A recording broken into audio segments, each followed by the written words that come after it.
Hello and welcome to We Random episode 48, recording a day early. It is Monday, August the 9th of 2021. Hey B, what do peppers do when they get angry? They heat up. They get all up in your face. Mm. Come on, that's a good one. Give it up. That's a good one. We'll be right back. That's Almost not your Qualified Productions. We're 3 beers in. Time for you to catch up.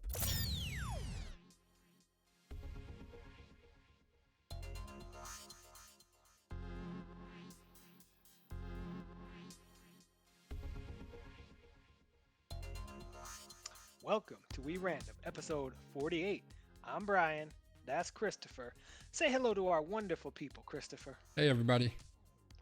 So, as you have noticed, this is a special Monday podcast edition because I don't know my own calendar anymore now that I've returned to the office thanks to our wonderful friends, down in the Capitol. Anyway, we don't have to talk about that unless it comes up on our wonderful Wheel of Doom. And as usual, we have a nice Wheel of Doom full of lots of fun topics for you. So, we'll get to some of those. We'll also get to a very special random rankings where Christopher will tell you just how much he loves Justin Fields. Who? Justin Fields. Wrong. That's your guy, the Bears guy. No. I'm not a fan. I don't want to ruin it though. Would you rather Justin Fields or Javi Baez? What are we like? Who would I rather? What, punch in the face? I don't know. Because that's a tough one to choose.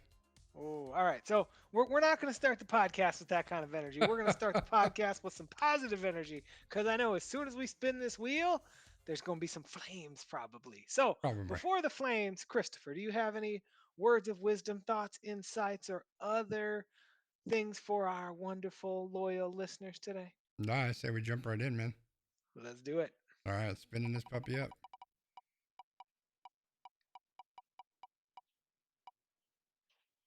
We're going to talk about Apple right off the bat. All right. So, Sconzi's favorite company is doing some stuff. Apple plans to roll out a technology that will allow the company to detect and report known child sexual abuse material to law enforcement in a way that it says will preserve user privacy. Apple says that the detection of child sexual abuse material is one of several new features aimed at better protecting children who use its services from online harm, including filters to block potentially sexually explicit photos sent and received through an iMessage account. Another feature will intervene when a user tries to search for sexual abuse related terms through Siri and search. So, as a history, cloud services such as Dropbox, Google, and Microsoft already scan user files for content that might violate their terms of service or be potentially illegal. Apple has resisted scanning user files in the past by giving users the option to encrypt their data before it ever reaches Apple's iCloud servers. Apple has said that the new technology called Neural Hash works on a user's device and can identify if a user uploads known child abuse imagery to iCloud without decrypting the images and uses a threshold where a sequence of checks is needed to verify that the content is cleared. So, to try to break this down, and I'm sure Sconzi will do a much better job of this than I will, but trying to kind of give you a picture of this. What Neural Hash does is it takes a photo on a phone or a computer and it basically turns it into a unique string of letters and numbers, the zeros and the ones, known as a hash. Anytime an image is modified, it changes the hash and can prevent matching. Apple says that this technology will try to ensure that identical and visually similar images, even if cropped or edited, will result in the same hash, which will allow them to better identify when people are uploading these sexual things that they should not be. So, Christopher, tell me a little bit about your thoughts on this as our senior privacy analyst on this program.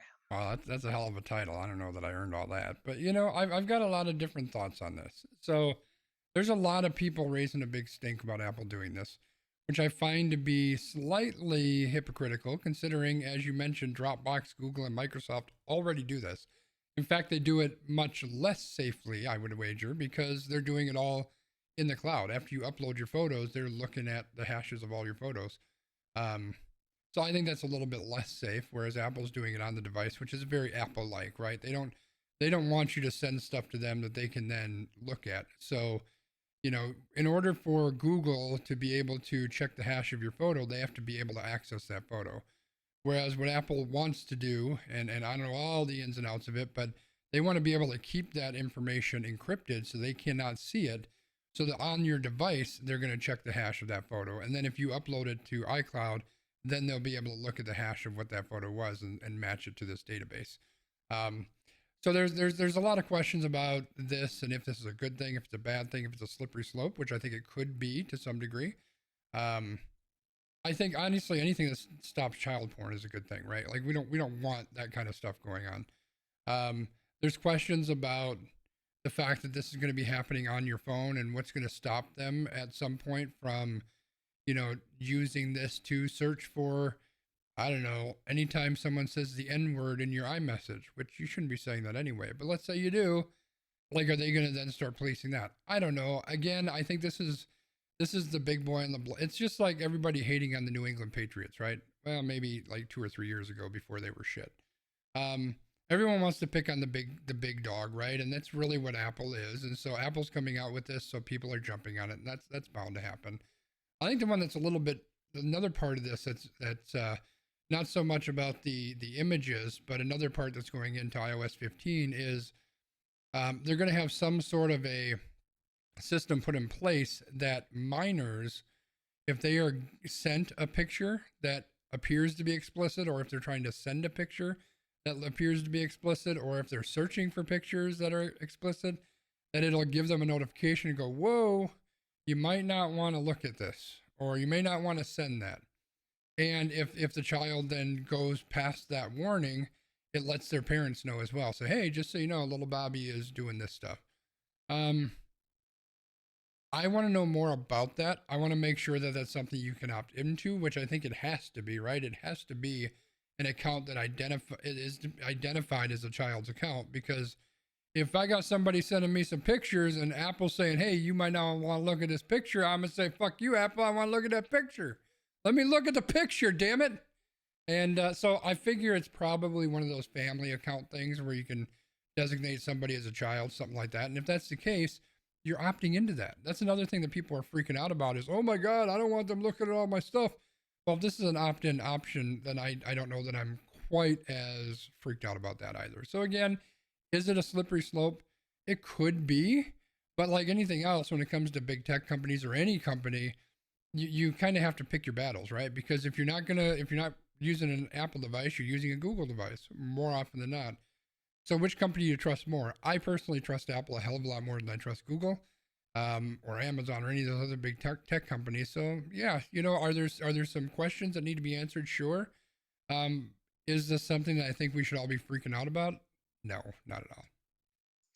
Yeah, I always go with the approach of if you're not doing anything wrong, then while it's not ideal for someone to be snooping in your stuff, in the end, they're not going to find anything that they want to find, right? Like, Yeah, and I think we so need questions answered. Like there needs to be more exactly, information. right. Like I don't even know if this was released by Apple or if somebody just snuck into this. I don't know where this came about, but It was kind of like a release, and then Apple said, "Yep, this is something that we're working on." Once they were like asked about it. gotcha. So we probably don't have any details from Apple at this point. So people are freaking out about nothing. Let's just wait. Let's see what they come out with. Let's see what it's actually doing and how it's doing it. And then if we need to freak out, then we can freak out about Wait, you mean that people are freaking out because they just want to freak out? it. People All are right. freaking out Well, because they want to keep sending pictures of 12-year-old Bobby in the bathtub because they're fucking sick. oh, see, no. All right. We're moving on. All That's right, no, spin the wheel. we're done. Panhandling, B. Panhandles. All right. So, we're going to talk about some panhandling. Wauwatosa, Wisconsin repealed its panhandling law after the American Civil Liberties Union asked them to get rid of their laws in I think that was 2018, after they said that the laws were unconstitutional. So Wauwatosa got rid of them. But now, just a few years later, Wauwatosa has found another way to stick it to panhandlers. The Common Council has passed an ordinance to limit people from, quote, approaching vehicles when in use or staying upon medians for purposes other than crossing the street. The ordinance comes weeks after city officials first began to discuss an increase in panhandling activity in city medians after police said that they've received nearly 400 complaints since 2018. The new ordinance pertains to 12 of the busiest streets in the city, including North Avenue and Blue Mound Road. The ordinance says no person can stay on medians in the streets listed, quote, unless that person is in the process of crossing the highway in a safety zone or crosswalk. Also, no vehicle operators may stop, leave, or park their car for the purpose of responding to persons who are violating this law. Those who are cited for this will be fined in a range from $25 to $500. So, I mean, Dang. I think this is interesting, right? Like, I have a very unique perspective on panhandling. Like, when I see people out here, my immediate response is like, I really want to know what has led to this person being in this predicament, right? Because I look at it from the perspective of that whatever has led this person here may or may not be a short term fix, and it might be more of a long term systemic fix. Now, like my wife is one of those very compassionate people, and she's definitely in the past had people come up and say, oh, I need $5 so that I can get gas so I can go home or whatever. And then like she'll go and she'll get somebody gas, and then like they're gone. They done booked it. They just wanted the $5. They didn't need gas. They just wanted Right. the $5. And then there's other times where like there are people who are like, hey, I need gas. And like she'll go get them gas, and then she comes back and they still need gas. So she brought them a gas tank and they're very thankful. I don't know. I feel like this is a one size fits all solution to a problem that really doesn't actually solve the problem. It just kind of kicks the problem under the rug. It pretties up the streets. Right. Like that's the first thing I thought when I read this. Is like we don't want to have to deal with them. Don't get me wrong. I generally don't like having to deal with people who are panhandling. I feel guilty. I don't even make eye contact. I just stay forward. I act like a dick, pretend you don't exist, because I don't want to have to deal with it. I feel guilty. Like if I had some extra money, I should probably maybe give it to somebody. I don't know, but yeah, that's the first thought I had was we just want to pretty up the streets because we want to get these people out of here. That's how it feels to me. Now they're obviously not saying it that way. They're not selling it that way. They're selling it as this is a way of this is a safety thing, which I get too, right? Like if you got people out in on the medians of busy highways, that could be a safety issue. You have cars who are maybe stopping or slowing down. That's a safety issue. You don't know if somebody's crossing the street. There's a lot of crazy fucking people out there. Like if I see somebody standing in the median or like it looks like they're going to cross the street, I'm being extra cautious driving, which isn't safe. So I think there's a lot of reasons why we don't want people out there. Um, but I think you hit the nail on the head, right? Like this all this is doing is this is getting it out of our point of view. It's getting out of our field of vision. We don't want to see it. We don't want to see the guy on the side of the street. So let's just move him away so I don't have to deal with it. But nobody's trying Not to my help. backyard. Exactly. Nobody's trying to help the guy in the street to find out why is he on the street. Right. That's what we need to That's do. yeah, that's what's important to me. Finding out why is this person out here saying, "Oh, I don't have a job or I can't do XYZ." Like, is there a specific thing that we can do to help you in a long-term view, or what's because there are obviously some people, and it's probably a small minority of people who are out there trying to get the cash grab. There are Sure. some people out there who are legitimately in need. Like, I would really want to talk with people and figure out like what's going on, like how can we help you, because that's how we curb this behavior in the long run, is to help people not feel the need to be out on the streets, right? Yeah. Like whether it's because they legitimately need to be out in the street because that's their last chance, or the people who feel like that's their best way to make that quick buck. Yeah. No, I agree. And I don't think there's an easy way to solve that, to Yeah, understand who's legitimate and who isn't. But right. I think the long term solution is, well, let's just take care of the people who are legitimately, need help. And Exactly. then we're not going to have to worry about that, right? Yep. So that makes sense to me. So I feel like this is one of the, and I wouldn't even say that because there's a lot of things that we agree on, but there's also a lot of things that we argue on. So it's nice to just be in agreement. I agree. I totally jumped the gun and spun the wheel while you're in the Well, middle now of we're talking. probably not going to. Well, I think we are going to be in I don't know. agreement. We're gonna find out. I just think that you're going to phrase this in a way that I'm not. All right. That would be new. Explorium Brewpub is one of many businesses struggling to find workers right now.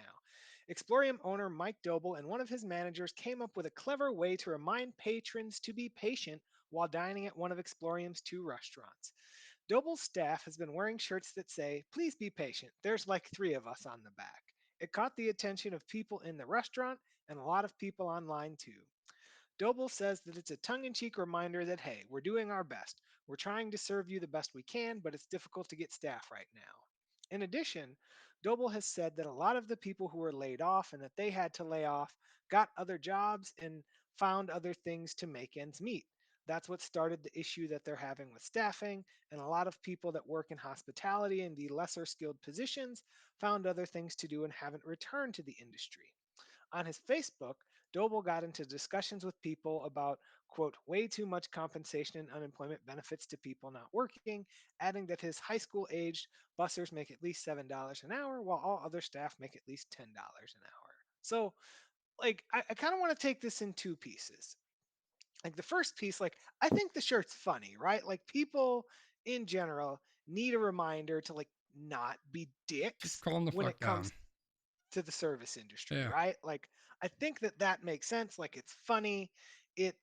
I like it. The other part of this is, and this is something that we've talked about for weeks and maybe even months now, is that the way that the service industry is set up, like, I'm not surprised that people aren't returning to the service industry, right? Like, we look at the service industry, and when the pandemic hits, these people are the first people to be cut because these businesses need to make a decision to keep their bottom line. And I understand you're a business owner. You got to do what you got to do. No hard feelings, right? However, if you as a business owner tell me that I am no longer needed and that you're going to cut me, where is my loyalty to come back to you? Right. Right. Yeah. Part of what I have an issue with in this, I guess the argument that Mike's making, and full disclosure, Brian and I used to spend all the time, like we were at Explorium all the time. In fact, Weekly. this podcast came about because when the pandemic hit, we're like, hey, we can't get together weekly at the Explorium and talk shit about whatever. So let's do this as a podcast. That's where this Yep. whole thing came about from.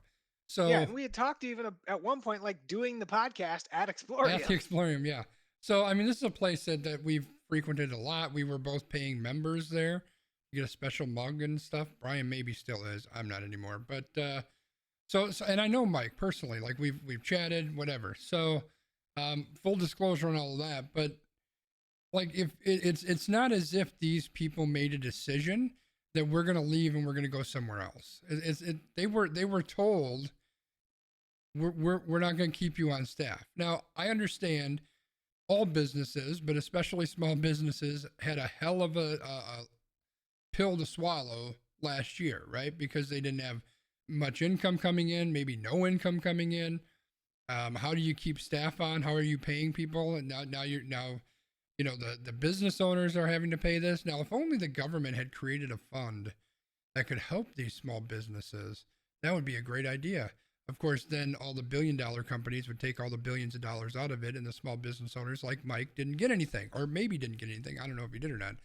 Like that would have been very helpful, right? Because in this situation, maybe Mike could afford to keep paying these people, right? And maybe keep them on staff and they'd stick around. But at this point, like they found something else, or they're doing something else, or maybe they just realized after a year of not getting yelled at. Like the reason this shirt is there is because people are clearly getting yelled at by customers, right? Like maybe they decided, hey, I don't want to have to deal with that shit. It's not worth it for the $10 an hour that you're paying me, so I'm going to go do something else. And let's be honest, there's people probably end up more often than not in the food service industry because either they're not qualified for other maybe higher paying jobs, or maybe they're working through some situation, that type of thing, right? So it's not it's I think it's rare that that's like the end goal for a lot of people to like my dream is to be a waiter my whole life. I don't think that's an end goal for most people. It's kind of a transitionary thing, or it's a necessity kind of thing, right? And there's a whole lot of other positions out there, some entry level type of things that pay more than $10 an hour.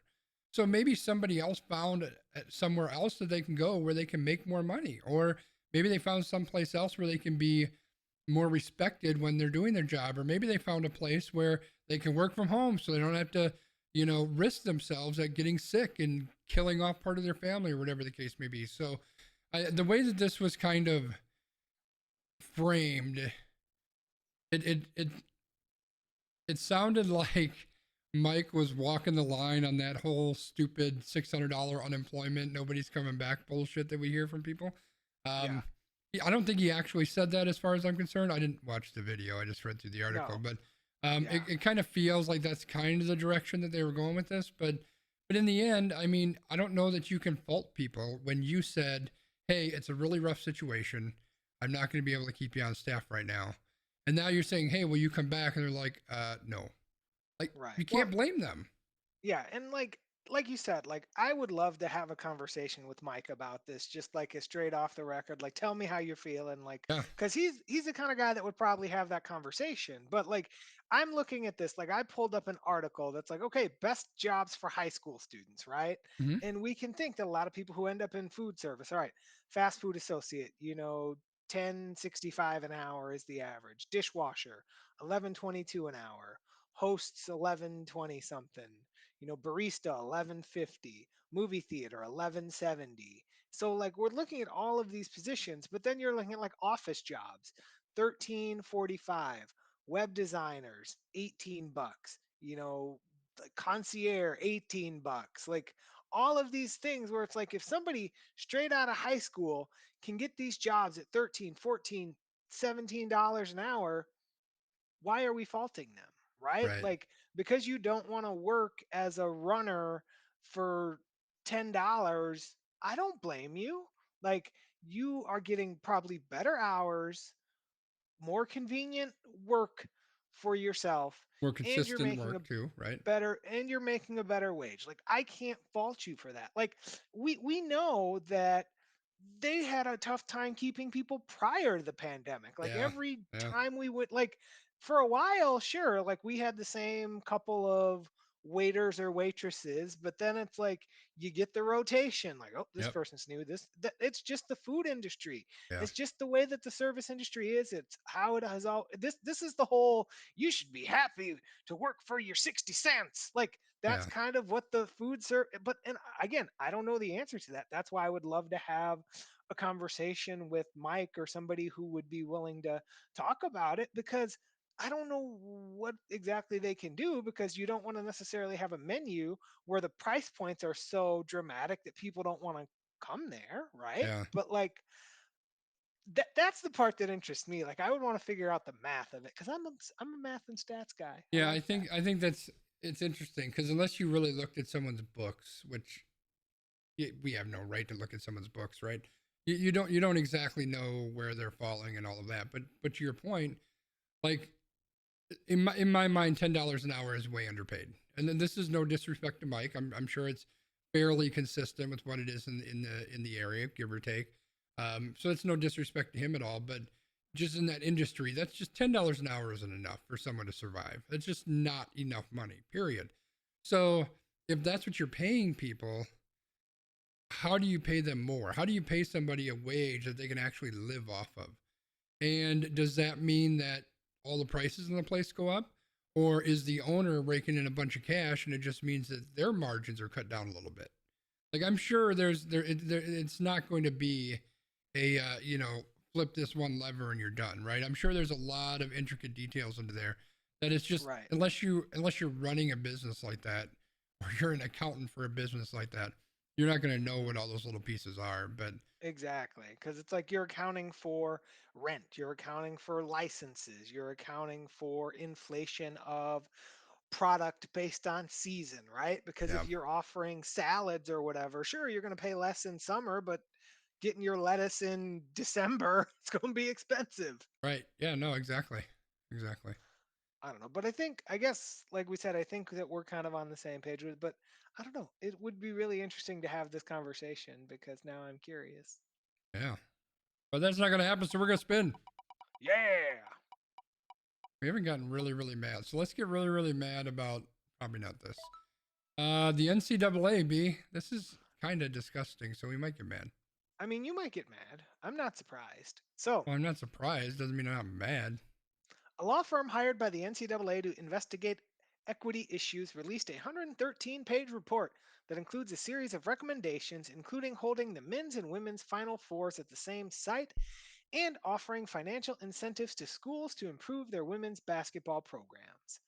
The firm, hired in March after the NCAA failed to provide similar amenities to the teams in the men's and women's Division I basketball tournaments, a situation that blew up on social media and prompted apologies from NCAA executives. This report noted that these disparities were not confined to this year's tournament and that the bedrock financial deal for the NCAA and its member schools is to blame. The report says the NCAA structure and systems are designed to maximize the value and support to Division I men's basketball championship as the primary source of funding for the NCAA and its membership. So, revenue stuff. NCAA revenue passed 1 billion in the year before the pandemic, and almost 900 million of that was tied to the media rights deal with CBS and Turner Sports for the men's tournament. The women's tournament, meanwhile, is part of a package with more than 24 other NCAA championships that ESPN owns and pays about $34 million per year for through 2023-24. So the law firm had an assessment done that says that the women's tournament actually should be between 81 and 112 million dollars annually beginning in 2025. So basically what we're saying here is that the NCAA sells out to promote and market and make money off of the men's tournament while all these other tournaments can just kind of get bodied and they can get in where they fit in. Yep. So I'm gonna try something new for those who are watching live or watching. I guess not live. If you're watching, I created this new screen so that I can show you stuff. So we're gonna try to switch and see if it works. Here we go. Woo! Look at that. All right. So these are. I wanted to look up these quote unquote scandal pictures. So there's 3 different pictures in this tweet. So the top here is the workout room at the men's tournament last year or 2 years ago. And the bottom one is the women's tournament. So you got all this stuff here, and you got one little small rack of what are these dumbbells, and a couple yoga mats. It looks like, yeah.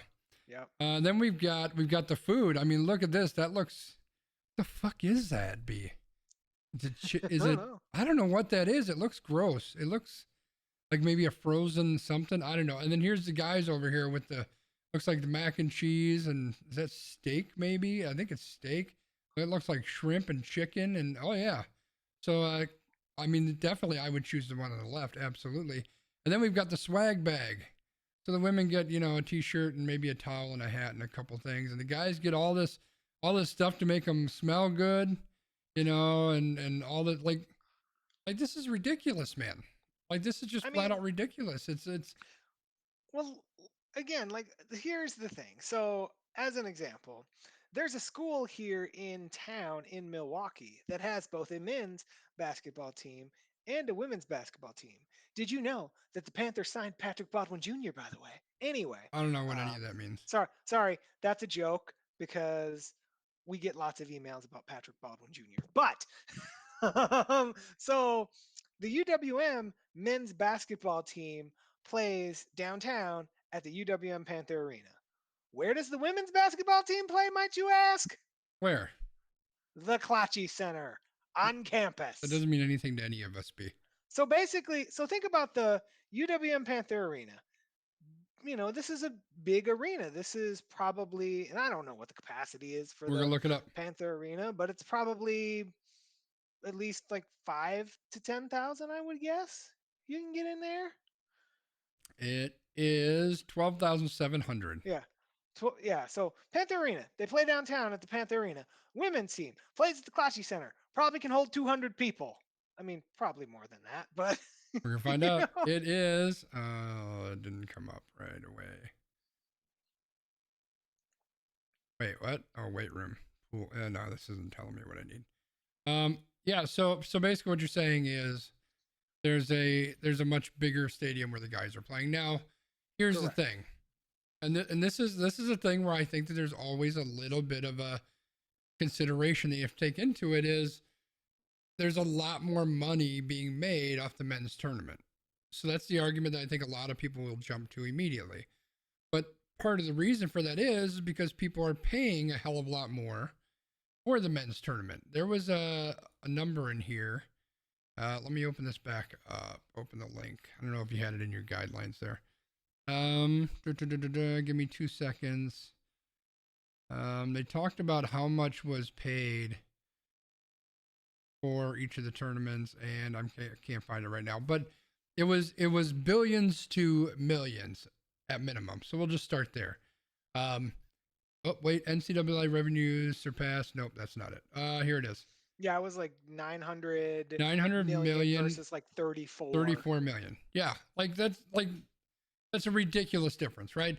So if you're getting $900 million for the men's tournament, you probably have more money to spend on stuff than if you get 34 million from the women's game.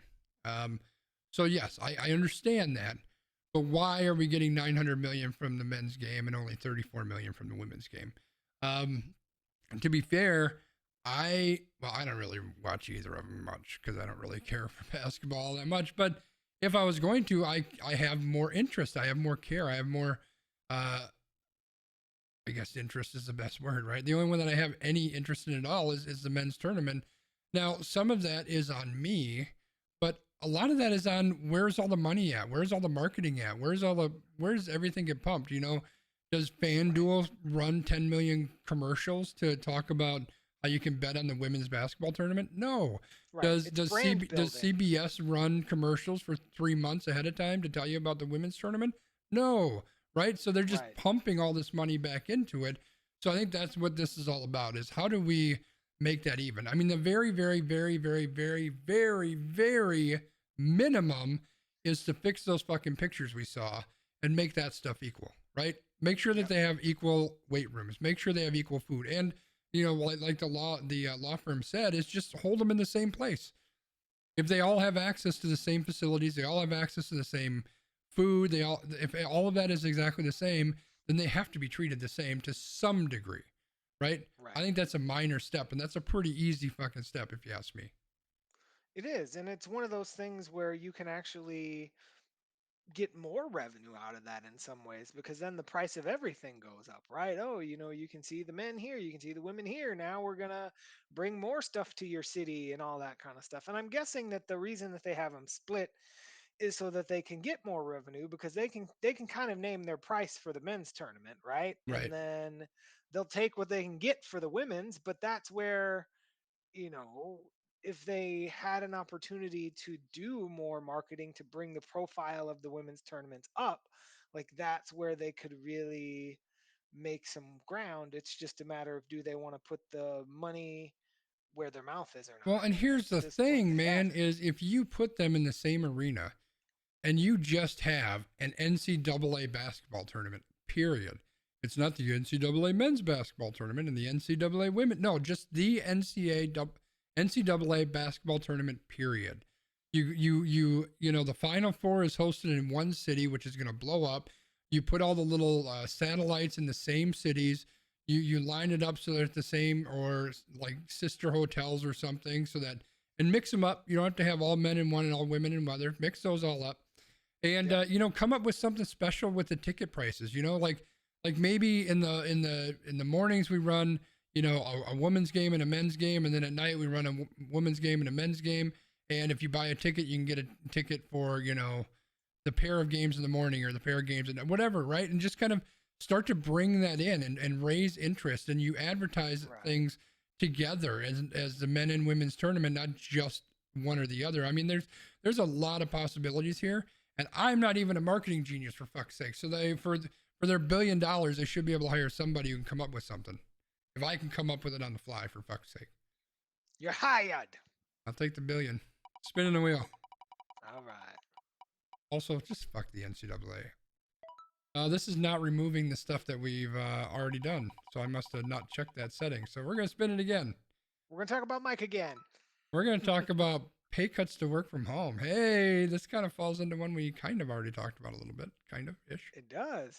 All right. So, a new survey by Breeze, an insurance company, found that 65% of American workers who said their jobs could be completed remotely were willing to take a pay cut of 5% to stay at home. The survey also showed that respondents were willing to give up days off or put in more hours for a job that offers a fully remote option. The survey polled 1,000 people who said that they were employed or looking to work at a job that can be completed fully remotely. 46% of respondents also said that they would give up a quarter of their days off to fully work from home. So I thought that this was very interesting because we've had lots of conversations about, what the landscape is now that people know that remote work is possible and all of these things. So Skanzi, well, you don't have to, but if you had to, would you take that 5% cut to continue working from home? My initial thought is hell yes. Like I would like finances. I'm not a rich guy, right? So finances are important, and I need to look at my finances. But I would have to see what that 5% pay cut would, how that would impact my finances, right? Because I worked technically worked in Chicago, so I don't know. I was probably paying $100 a month just in toll charges alone.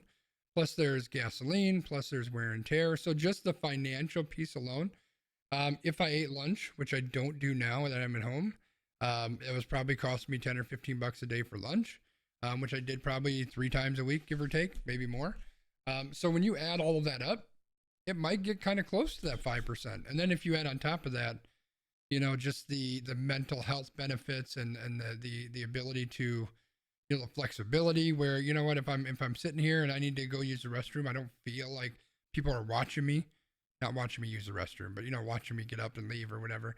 Um, and frankly, I get a shit ton more done at home than I ever did at work because everyone walks up and asks me 10,000 questions at work. So yeah, I think without figuring out what that financial impact would be, I think it would be almost impossible for me to say no to a 5% pay cut to work from home. Although, Well, although if my employer is watching this, don't take 5% of my money, please. let's give some context to this, right? For an employee who makes $50,000 a year, taking a 5% pay cut would be losing $2,500, so $2,500.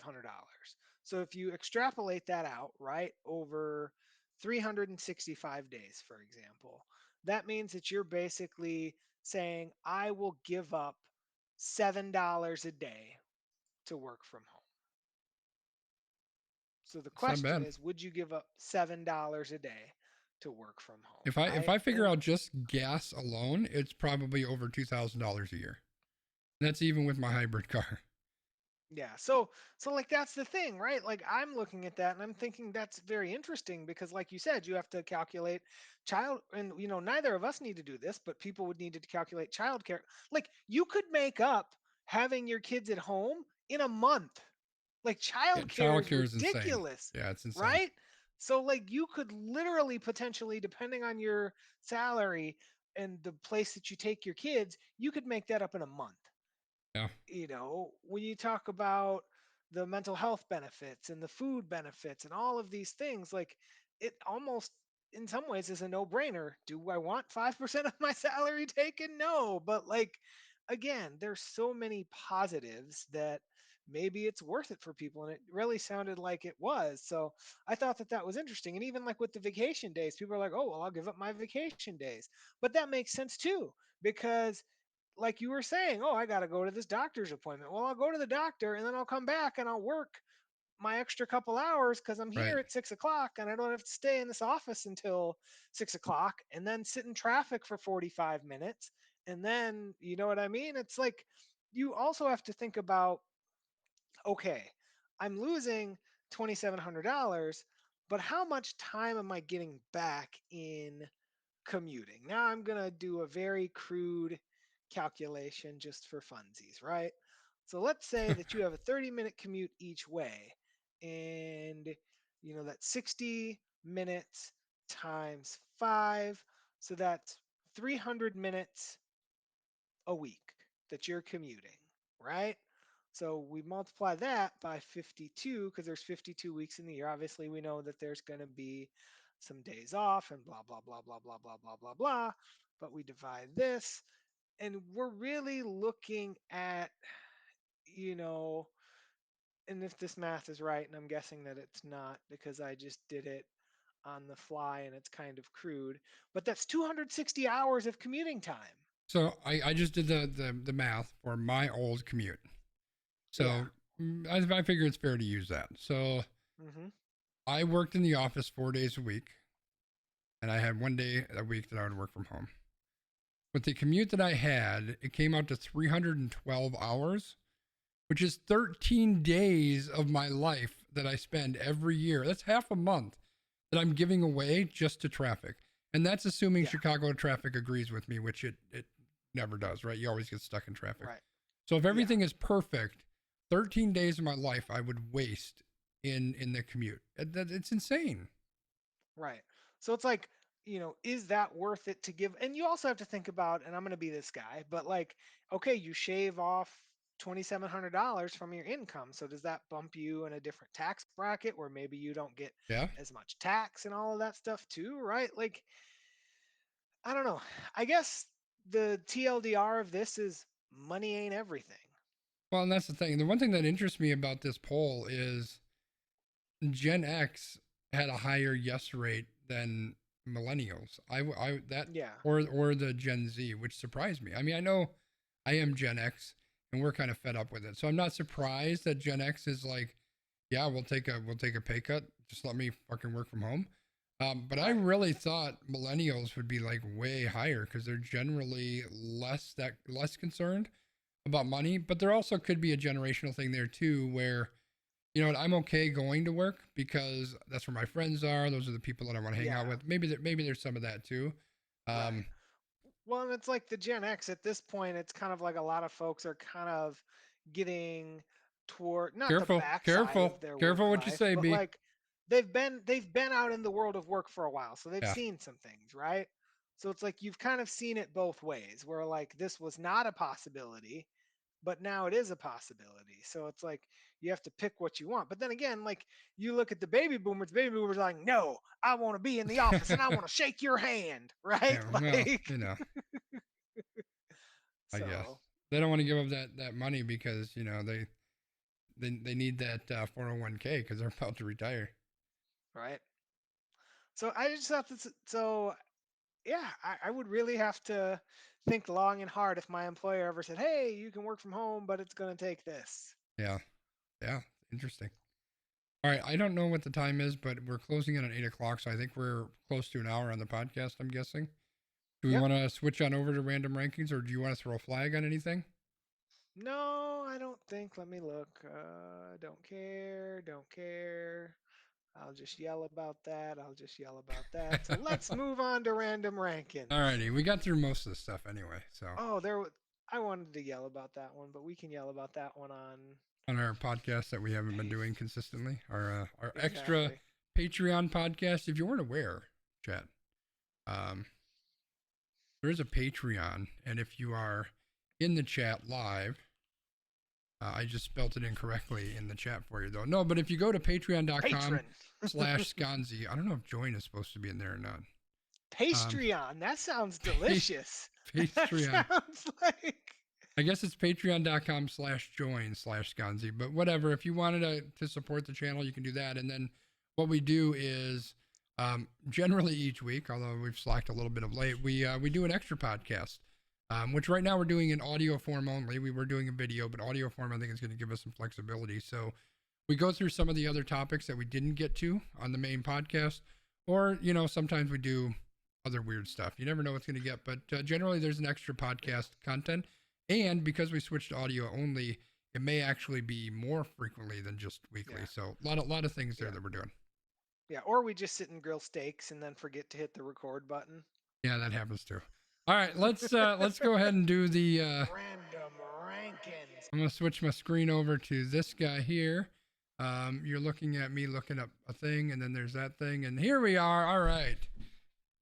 This is a tiered list, chat. We did this once before. Basically, what the tier list is you're putting whatever it is that you're listing on tiers. Like, what is the best? What is the worst? S tier is, superb or super or something like that. And then it's just A, B, C, D. So that's pretty self-explanatory, I think. And today we are going to do 2021 NFL quarterbacks. Are you ready for this, B? There's a lot of quarterbacks here, so we're going to have to... I know. I feel like we need to put some definitions to this tier. So if somebody goes into the top tier, does that just mean that we think they're going to do really well this year, or what is our constraint here? Yeah, let's do this year. It's 2021 quarterback, so we'll do this year. Who's going to have a good year? Okay.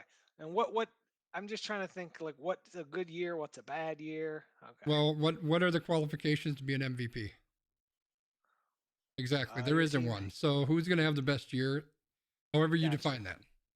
Okay, cool. So we're going to go in whatever order they have here. So we're going to start off with everyone's favorite, the GOAT, I guess. Tom Brady. Where are you going to put Tom Brady at, B? I mean, I feel like Tom Brady's got to go up in that top tier because he's made everybody mad and he's got his whole all-star cast of everybody and their mama who's trying to run it back. So I think we just going to put him up in the top. I'm gonna argue that. I don't think he's that good. Right, but that's why I was looking for some constraints. Okay, but he's not that good. Like, what did he do last year? What were his stats? Did he have a good year? Let's take a look. I mean, I feel like he had a good year. This is where like real football and like fantasy football kind of intersect because all right, he threw 40 touchdowns and 12 interceptions and 4,600 yards. He had a good year. Yeah. Yeah. Okay. All right. I'll give you S tier, but he's garbage. What about Joe Burrow with the Cincinnati Bengals, B? I'm going to put Joe Burrow like in the middle of the 5 tiers, like in that the B tier here. In that middle. Cuz like he's coming back from injury. He's probably going to be okay. He's not going to be like terrible, but I don't think he jumps up to those top 2 tiers. Yeah, I agree. I think Joe Burrow's going to be a really good quarterback, but he started off bad. He got better. He was doing pretty well. Then he got hurt. So, I think B is the best spot for him. I think he could very easily move up to the A tier. Yeah. But I think that we have to go with B because of, coming off the injury and all that. I agree. Are you ready to fight more than we fought about Tom Brady? Yes. Where are we going to put Dak Prescott? I would say that Dak goes in the B tier with Burrow. It's the same argument, right? Except Joe Burrow's better. I would settle for a C.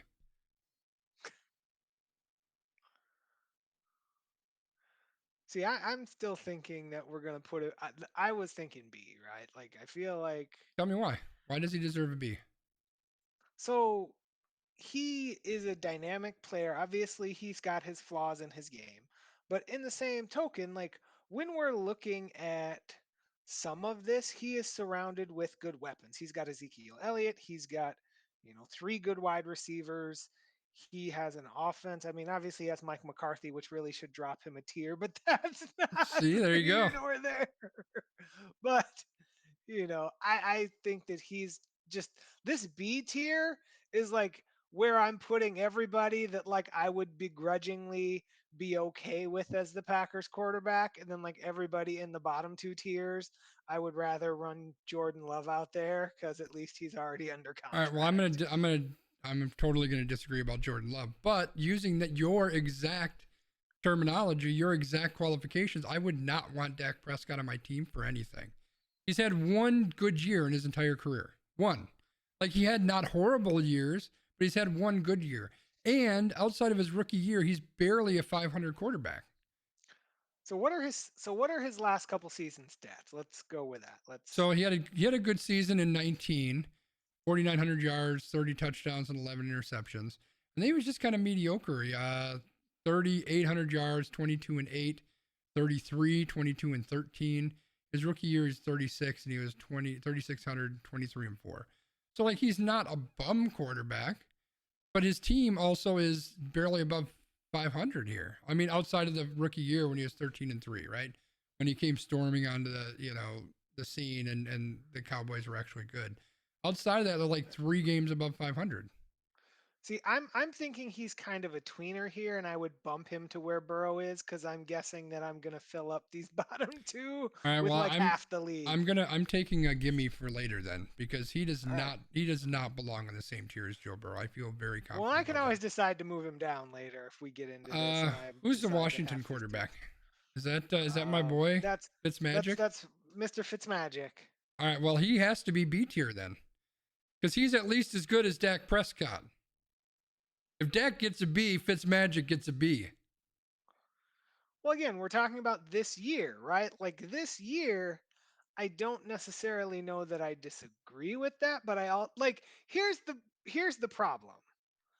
I Joe Burrow in this bracket is the problem, right? Because I feel like putting Joe Burrow, Dak Prescott, and Ryan Fitzpatrick in a lineup, and you say, pick what's weird here, right? Like something's up. I don't think any one of those 3 belong in the same tier, to be honest with you. Well, that's what I'm saying. Like it's a very strange. So All right, so where do you want Fitzpatrick? You're gonna put him in a C or a D? I mean, let's think about this. Are we just going to go in chronological order, or can we start to fill this in to see how other We're just folks going down the line that they've got because I figure that's the easiest way to do it. got you? I mean, if you want to put Fitzpatrick in B, we can put him in B because usually at the end of these we No, he always doesn't belong there anyway. I'll put him in a C. Right. I'm just disagreeing with Dak Prescott being a B because he's trash. Right. Patrick Mahomes, I'm going to put up in the S tier because that's easy. That's easy. What about Deshaun Watson and all of his stuff going on? Is that going to interfere with him? Can we just put him in the green level and move on? Like, I don't think that would be fair. oh, that's not fair. Why where do you want to put him then? You're thinking he's 2 levels worse than Dak Prescott? Well, if we're talking about this year, he may not even get on the field. Okay, he may not, and Dak Prescott may break his leg in preseason. I mean, we could play that game all day. So let's assume he's going to play. Where does he go? He's got to be A tier. I mean, he's got to be higher than Dak Prescott. He doesn't belong in S, I don't think, but he's got to be A tier. His team is so bad, so bad. Like, well, last year their team was 4-12. He threw for 4,800 yards, 33 touchdowns, and 7 picks. I mean, he had a really good year, even though the team sucked. Well, I suppose he's one of those people that you kind of have to step away from his off-field whatever, because like that's a whole hot mess. Yeah, that's, and who knows how that's going to impact him, right? He could have a horrible year just from that alone. Right. I mean, if you want to put him in A, you can put him in A. That's fine. Well, I refuse to have him in the same row as Dak Prescott. Who is Carolina's quarterback? I don't know who this guy is, number 14. Sam Darnold, and he is going in. Yeah, that's fine. that one, I'm not taking any argument on. That's fine. Who's in Detroit now? Is it? That's Jared Goff, and he's going next to Sam Darnold. I disagree.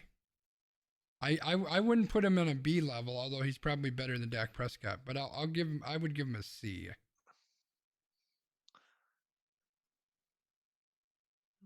What the hell's his name again? Goff, right?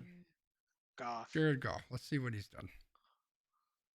20-13, 22-16, 30. So he had 2 good years, then he started to not be great.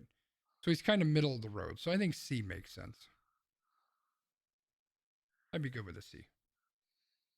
Would you put him in D if I put Dak Prescott in C?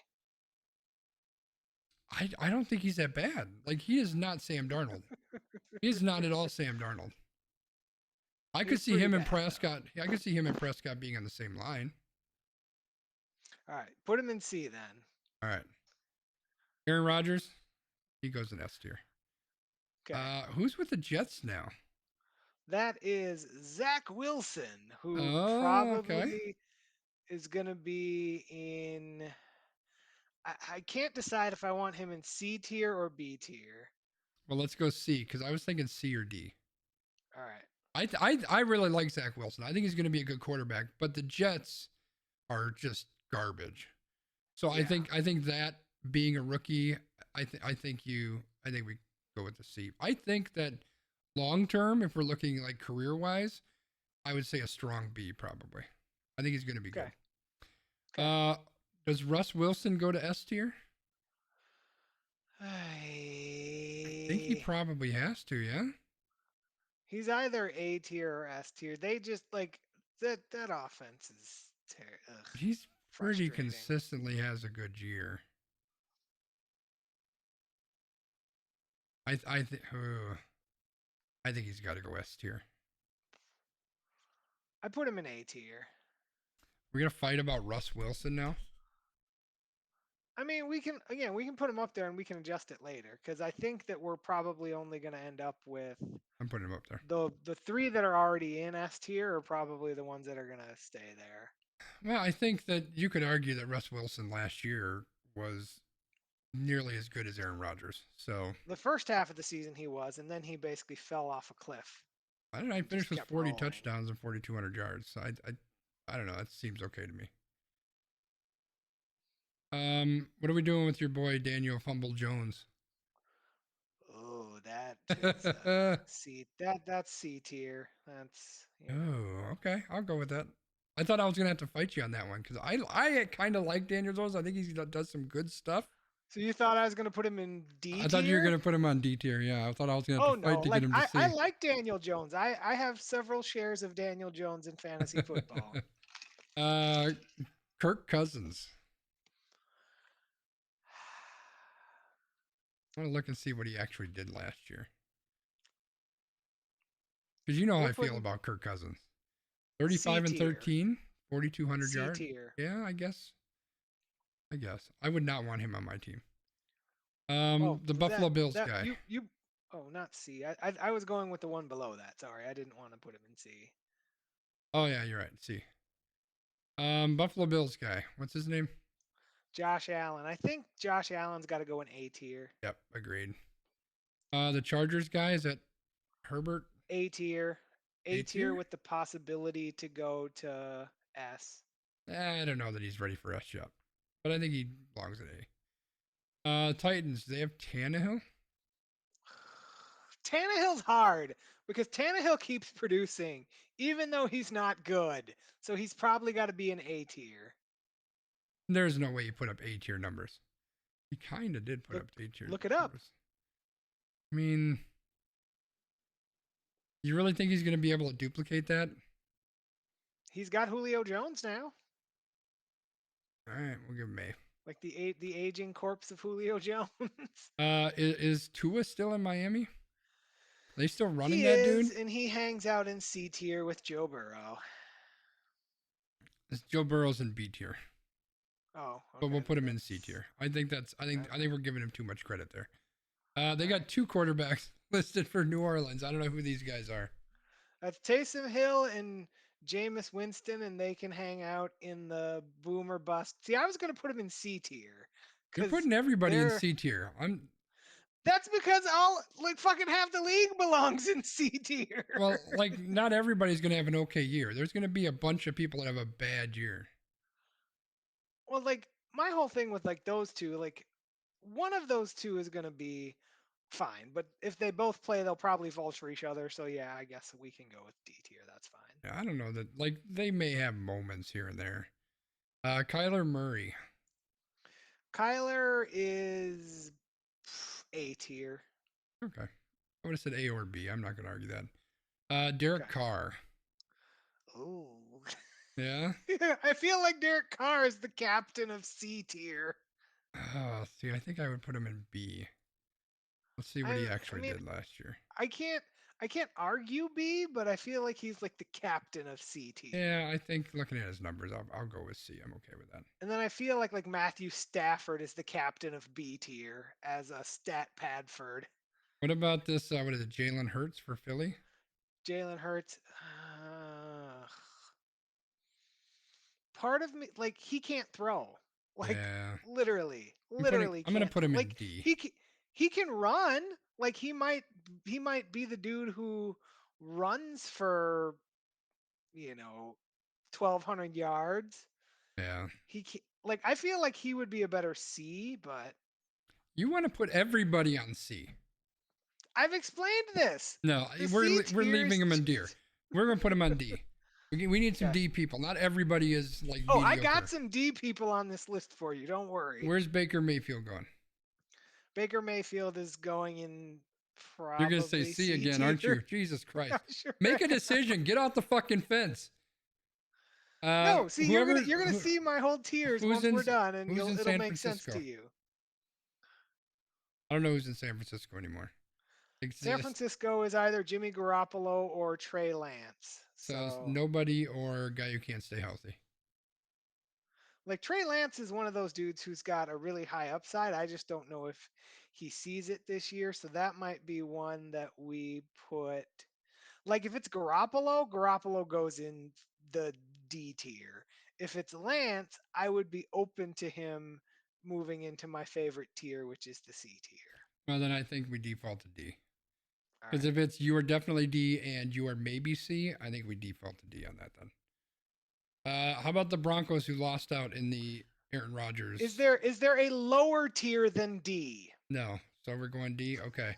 So I have to say, my favorite Drew Lock memory, it's kind of like, what's your favorite Bradley Center memory? What's my favorite Drew Lock memory? They asked him a question about something, and his response was, about half the time when the ball leaves my hand, my immediate thought is, oh no. That's exactly what you want from a quarterback. Yep. Are we going to fight about Matthew Stafford? Where are we putting him at? Matthew Stafford is the captain of the B tier. All right, I agree with that. Who's in Chicago now? Oh yeah, That is your Justin boy, Fields, right? Justin Fields or Andy Dalton. Who's starting? Do we know? Let me look up. We Let me do see. not know yet. I'm gonna They see. promised the job to Andy Dalton, but that doesn't mean anything. I'm gonna see. This is like my go-to depth chart site. Let's see who they have listed. They have Andy Dalton, so they got Justin Fields number 3. So if we go Andy Dalton, where does Andy Dalton fall? He is in the is there a tier below D tier? See, I would put him in C tier. Let me take a look. Andy Dalton. He was bad last year. 14-8. I mean, that's not great, but it's not horrible. He also didn't. The cliff has come for Andy Dalton. Yeah, all right. We can put him on D. Lamar Jackson. Jackson is in A tier. Yeah, I agree. Roethlisberger, 74-year-old Ben Roethlisberger. Roethlisberger is the co-captain of B tier. Yeah, I suppose. I hate to say it, but he probably is. Matt Ryan. Oh, a couple of years ago, he would have been like a solid A, and now I'm thinking he goes to your favorite tier. Is Matt Ryan the captain of C tier? I think he might be. Who did we say that was the captain of C tier? I don't remember, but now it was Baker. Baker was the captain of C tier. So now it's the co-captains. The Colts have Wentz, right? Who is now injured, so they go in D tier because their starter is a rookie who I don't even know. Are the Patriots still trying to resurrect D tier. Cam Newton? Nope. All right. They're in D tier. And then we got the rookie number 1 pick. Ooh. Well, considering that Urban Meyer is his coach, I want to put him in D tier just for that. But I'm open to your thoughts of putting him in B tier. I don't know anything about this kid. Okay. Like nothing at all. And I don't know how good Jacksonville is. I would be fine with him being in any of the lower 3 tiers. Well, you had to pick it because I literally have nothing to go off of. I never watched this kid throw a single pass. I know nothing about him. I know they got picked first overall. And then apparently he completed a pass to Tim Tebow in practice. That's all I know about him. We're putting him in B tier. He's got really bad, stupid long hair. Putting him in B tier. All right, so here's what we got. S tier. Tom Brady, Patrick Mahomes, Aaron Rodgers, Russ Wilson. I don't think you can argue with any of that, even though B would. A tier, we got Deshaun Watson.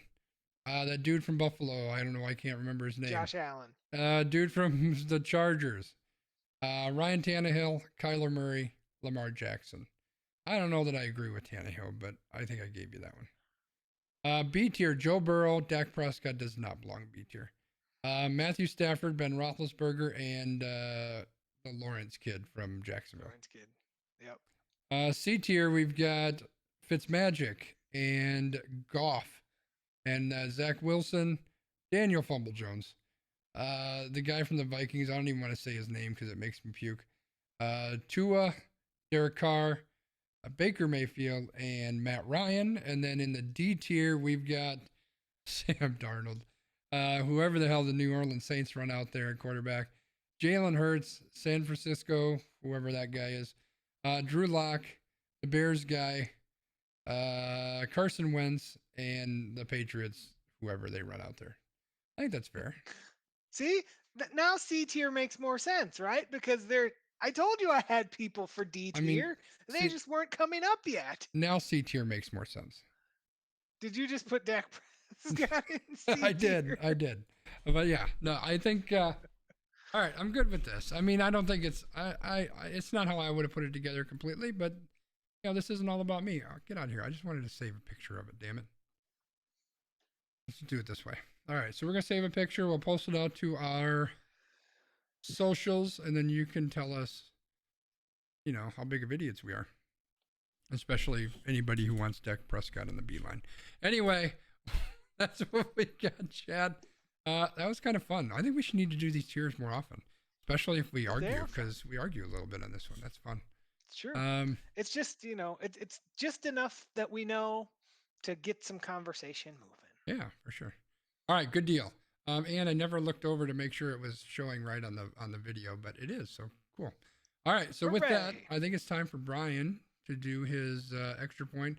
I'm going to check my shortcut here on my Stream Deck and see if this works, and it did. Look at that.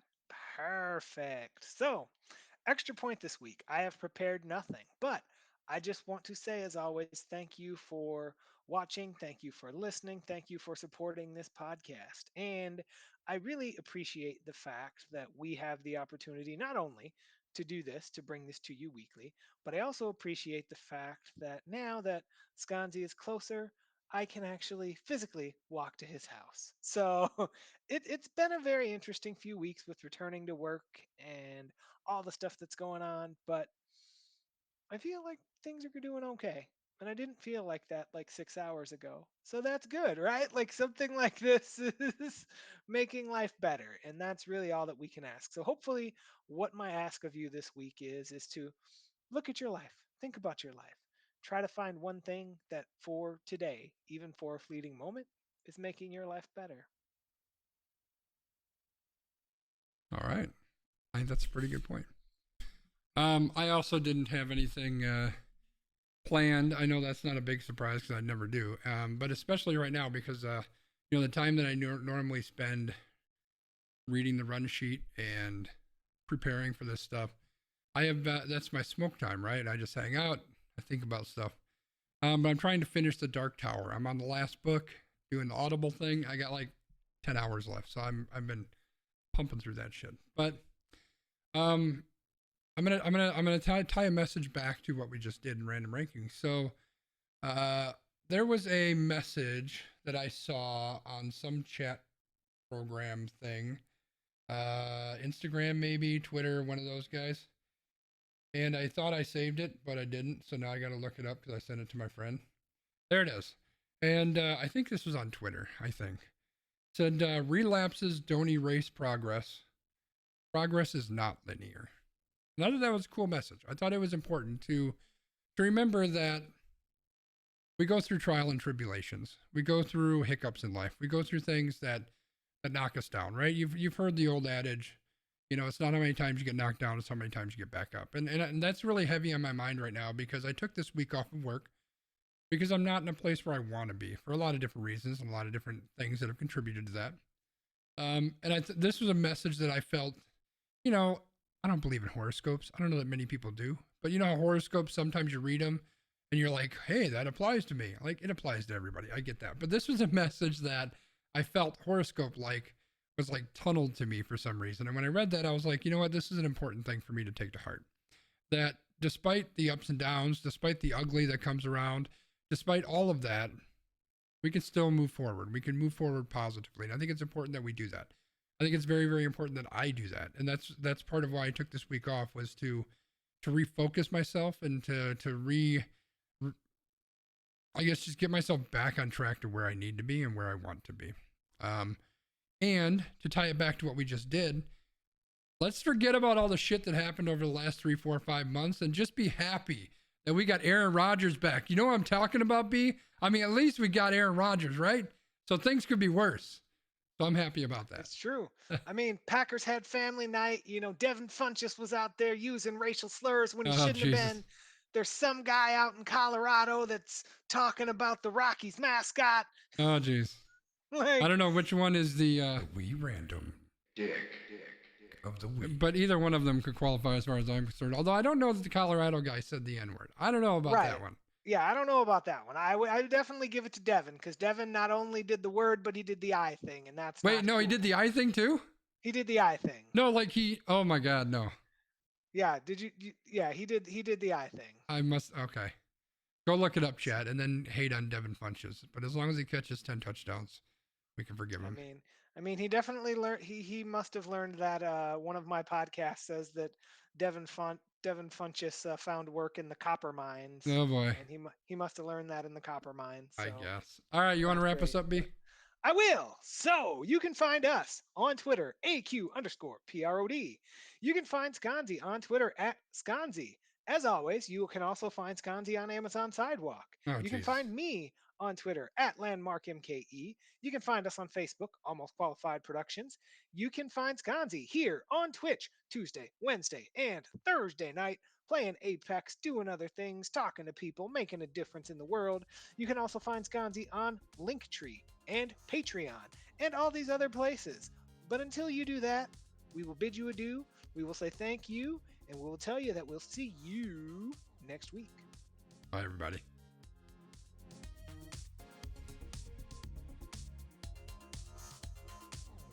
We didn't even yell about stuff.